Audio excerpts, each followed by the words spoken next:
Kuartal kedua pertumbuhan negara dikatakan naik 7%. Sahabat tahu kan, masyarakat kita sangat limit sekali pengetahuannya. Memang selama 20 tahun ini cara memimpin negaranya seakan tidak meminteri rakyat tetapi malah membodohi rakyatnya. Jadi data 7% ini salah? Ya enggak, bukan salah. Data itu benar 100%. Tetapi pemahaman masyarakat yang awam, terutama pengagum pejabat-pejabat saat ini, salah memahami arti naik 7% itu yang memang digiring ke arah tidak paham. Demikian juga oposisi. Itulah mengapa New Mind tidak impress dengan oposisi, tidak mau gabung dengan oposisi, karena memang aneh dan gak paham bernegara semua. Semuanya politikus, bukan negarawan. Sisanya barisan pasukan yang dikatakan penjual agama yang kalah dengan mereka yang pakai kampanye kebinekaan yang didukung dengan cuan yang besar. Begitu angka 7% kuartal kedua naik, oposisi bengong. Nggak ngerti atau malah nuduh data tersebut hoax. Sementara pengagum pejabat mengatakan tuh naik kan, hebat kan pejabatnya. Sementara realita tetangga seputaran dan orang jauh sebelum PPKM sudah berat ekonominya. Sekarang lebih nggak muter lagi, nambah sekarat,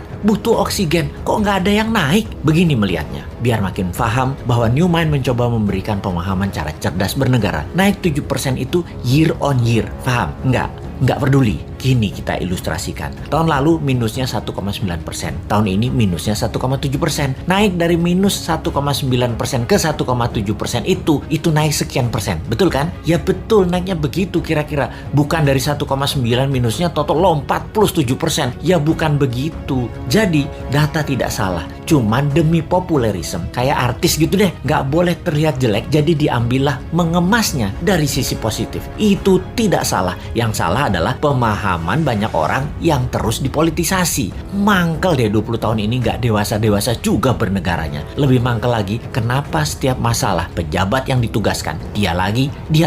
Ini menunjukkan apa? Tidak ada yang mampu, atau dia tidak paham mengelola, atau manajerialnya lemah, atau dia memiliki gaya kepemimpinan yang lain, yaitu gaya kepemimpinan yang menugaskan anak buah, dan kalau anak buah salah, anak buahnya yang disalahin karena ketidakmampuan tersebut. Posisinya kayak menang, kayak raja. Kalau kayak gini ini bukan leader yang baik. Kalau di perusahaan ya, seorang direktur memanggil 5 manajer di bawahnya dan menugaskan masing-masing departemen harus untung, harus membuat profit. Bayangin, buat profit itu kalau di perusahaan. Kalau menteri mah nggak buat profit, hanya menyelesaikan masalah non-cash. Harusnya gampang ya. Lalu manajer tadi tidak ada yang menghasilkan profit. Direksi tadi marah-marah. Kenapa? Target tidak tercapai. Manajer balik lagi kerja, nambah runyam. Bukan nggak profit, malah rugi. Direksinya nambah marah-marah. Ketika laporan ke pemegang saham, direksi mengungkapkan kinerja manajernya. Entah bagaimana, mungkin karena shareholdernya bukan orang pintar juga, mereka banyak yang setuju memang manajernya yang nggak bisa kerja, setuju dengan direksi. Di sisi shareholder, ada shareholder yang minoritas yang mengatakan bukan, itu direkturnya yang tidak bisa mengajarkan manajernya, tidak directed leader, tidak berpengalaman bisnis multinasional, memang dia yang tidak mampu. Malah ribut sesama pemegang saham dan berusaha membeli saham milik minoritas dengan harga murah. Lalu diusahakan yang beli adalah investor asing, dan yang minat adalah investor dari Tiongkok yang memang mitra dagang perusahaan tadi.